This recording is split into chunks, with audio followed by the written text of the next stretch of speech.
Hi guys, samahan nyo akong magmukbang ng mangga. Pero bago yan, try muna natin tong lipstick natin. Ito nga pala yung lip tint 3-in-1 natin. Cheek and lip tint glister to guys ha.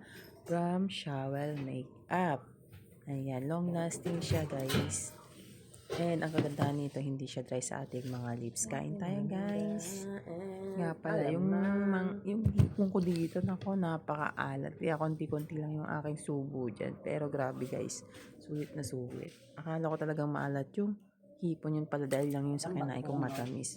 Kumain kasi ako ng matamis before kumain ng hipon. Kaya nung kumain ako ng hipon, sobrang alat. Ayan, dahil lang pala yun doon.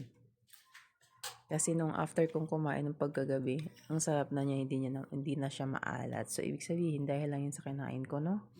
Umaga na matamis. Ayan, kain tayo guys. Samahan nyo ako mainggit kayo. Ayan.